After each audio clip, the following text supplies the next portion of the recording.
She is wanted by the International Criminal Court for the deportation of 20,000 Ukrainian kids to Russia, against their will and the will of their parents. But here's the question. Have you actually heard her side of the story?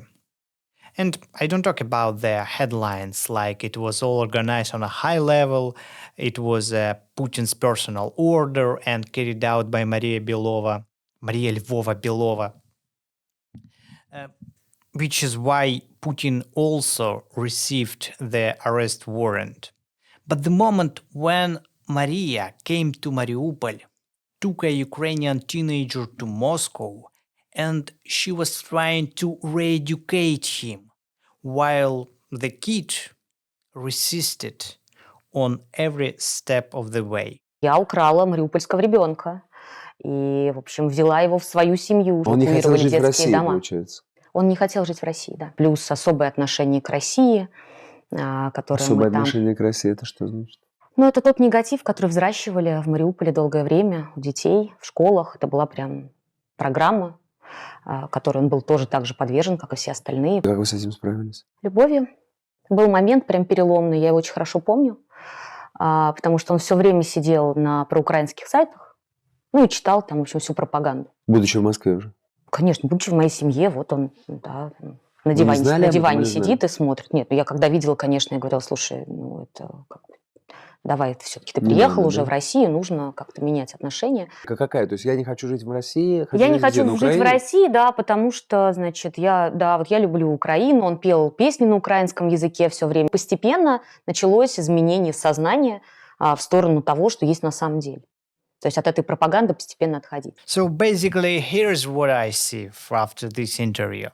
There was some Ukrainian teenager. He was about 16, 17 years old.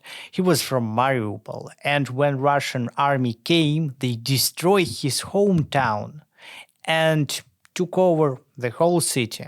Then some Russian officials, like this lady, she took him as a trophy, as a prize, and moved him to Moscow.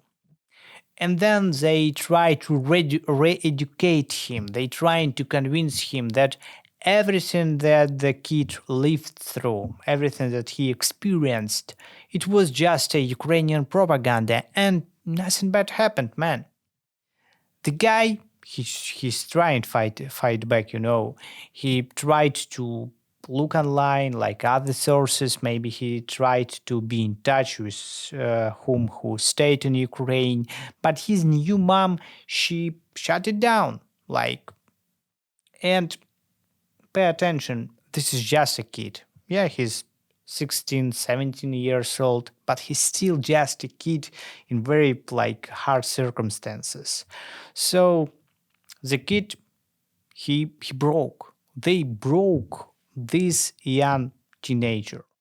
What other wild detail for me, that she described the crime in details, how she did it, and then denied everything, Ну, они же не принимают эту аргументацию. Они до сих пор продолжают свою мифологию о том, что мы насильственно вывозим детей, что мы меняем их идентичность, что мы их перевоспитываем, значит, в русском патриотизме. Also, she is not just, lying. She understands everything perfectly. That's why she even asked a right question. Where the parents of those children? Но очень простой всегда вопрос я задаю. Коллеги, если вы говорите, что мы украли детей, значит, на той стороне у вас должно быть 20 тысяч плачущих родителей, которые своих детей потеряли. And I found the answer. Where these parents? Not the parents of exactly this boy, Philip, but all of these parents whose children were deported to Russia.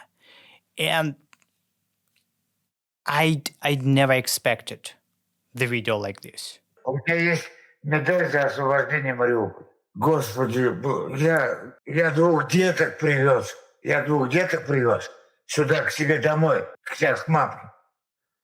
Они ходят без мамки, без отца. А что за детки? Чё, детки? Ну, теперь, скорее всего, я для них буду папкой. Русские дети. Ну да. Одному 3 годика, а одной 2. А родителей нету.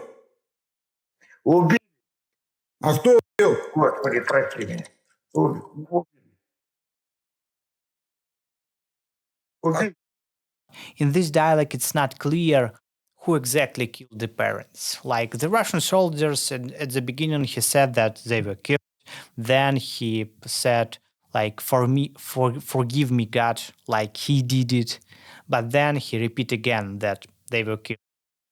And this is just only 2 stories, big one, but still it's just 2 stories from 19,546. This is the official numbers of Ukrainian government, how many children were deported from Ukraine to Russia.